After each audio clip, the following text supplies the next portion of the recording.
when you were dealing with them, was it always right away in your discussions with AAC, or when you were looking with other strategic, was it always about acquisition, or were you also looking at different deal types?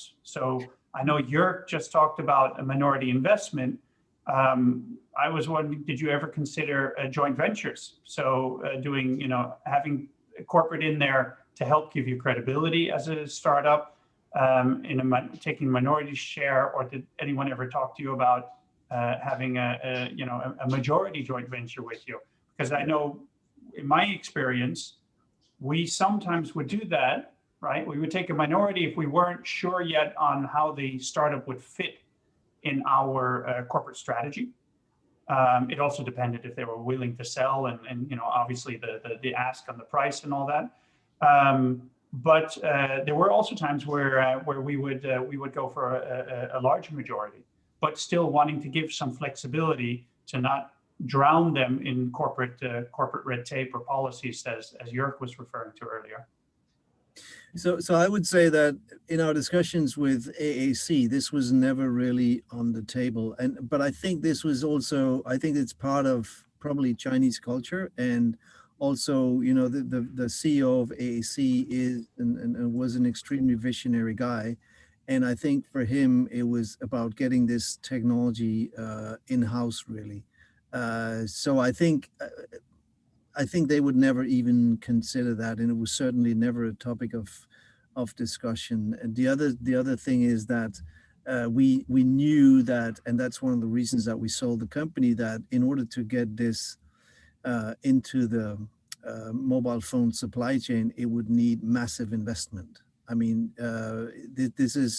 that's the thing. You cannot get into the mobile supply chain being able to supply 5 or 10,000 components per month, right? You're at 100,000 components per month minimum. So you really need to make a massive investment in scaling up to being able to manufacture that. So that was something we considered as well. And so for that reason, I think it was really acquisition or nothing. So you had a clear view, that would be the best road forward. Absolutely. Yeah, I guess it's also a question of the life cycle period you're in. Are you in a very early stage? Are you in a very late stage? Do you look for an ultimate exit as a startup, or do you still look for growth funding? So I would probably ask startups to be very cautious in tying themselves to joint ventures with one client or one strategic partner. Yes, it sounds very appealing to get access to a certain piece of technology or know-how. There's this great leader, and we want to be close to him.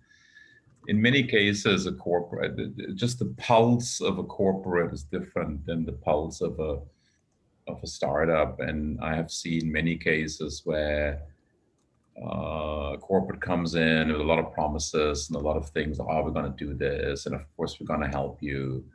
But then when it comes to really the rubber hits the road, it is lengthy, it takes a lot of time, and it frustrates the people in the startup. So I would really be cautious on outright joint ventures. I think there is a disadvantage for the startups to do this. And do you think that limits then their flexibility later on? That they might be too much influenced by their partner, or? I mean, look at a very simple scenario, right? You have a startup, you have a pre-Series A funding, you bring in a strategic owner, and he puts $500,000 into your venture, and there's a small VC fund, and he puts in another 300,000, and you get started. A year later, you want to have the next funding round. The corporate says, but did you really fulfill your milestones? Did you really make this? Okay, I give you another $500,000. You come to the third funding round, the corporate is known to be your sponsor. And the corporate says, look, I'm sorry, I do not know if this flies or not. You're out of the market. No other corporate's gonna come in. Yeah. Because the first question is your anchor guy joining you? Hmm. And then you say, oh no, he's no longer on board. He doesn't believe my story anymore.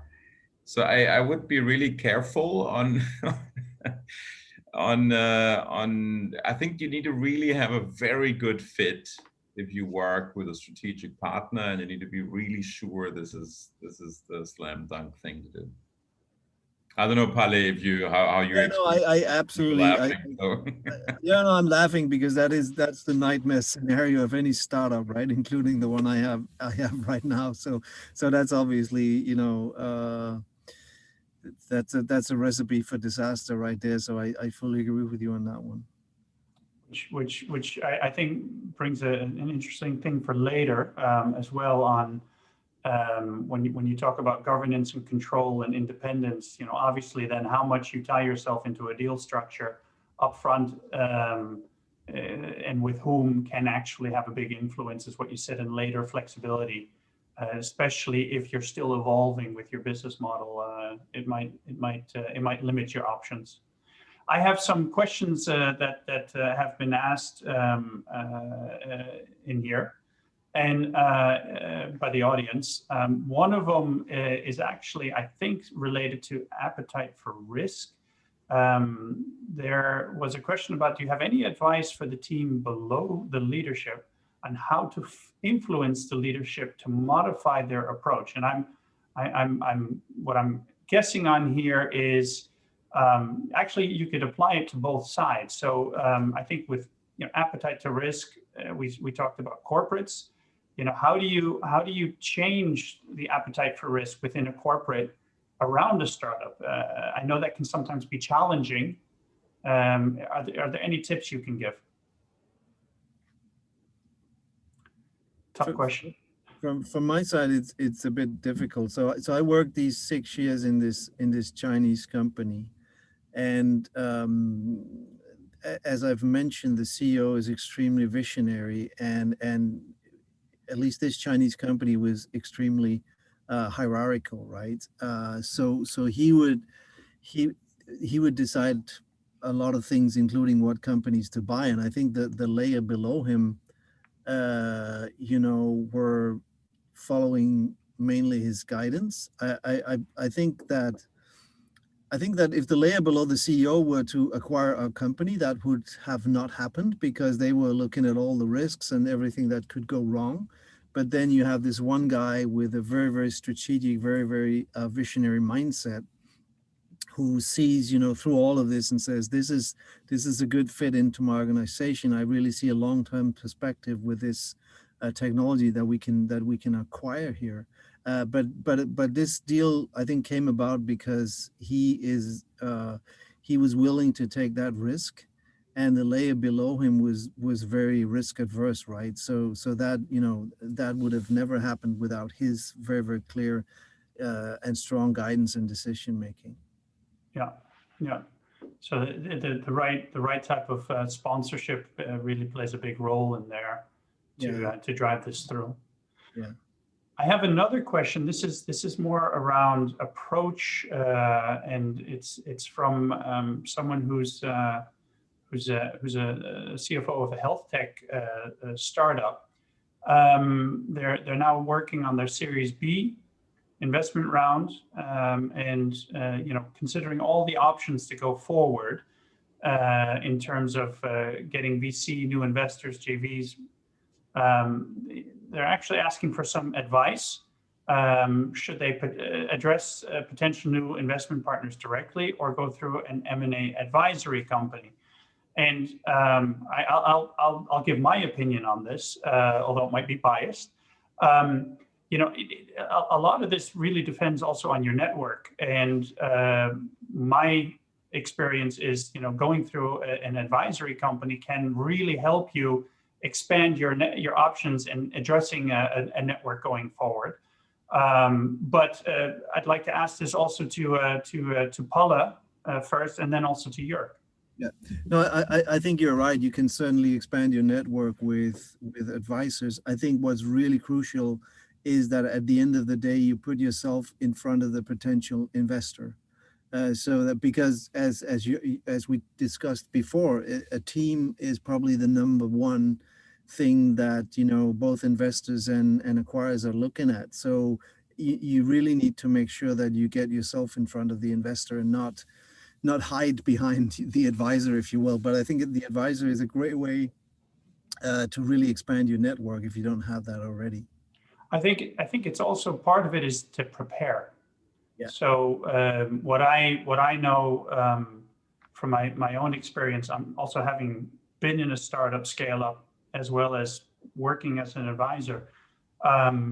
It's preparation. So, you know, when in the advisory role, we get a lot of startups that come to us asking for help, and it allows you to practice. So it gives you access to a network, but it also allows you to practice and to really work out the kinks in your business plan, your strategic business plan moving forward, as well as you know, to practice answering the questions. Now, obviously, the larger you get, the more experience you get in that process.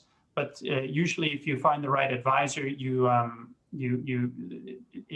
helps you. It helps you avoid making mistakes when you're there. But getting in front of the actual investors at the end, that is the goal, because they're the one you're getting the money from. Absolutely.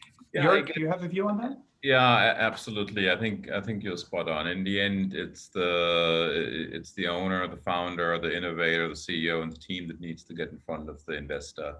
Without that, you're not going to get any funds. You need to go through a pitch round. You need to pitch as many times, and in the end, it's yourself that needs to collect the money. Now, do you have background support? Of course, you need a law firm. Of course, you need some structures around. Of course, you need some advisor who helps you how the presentation deck should look like.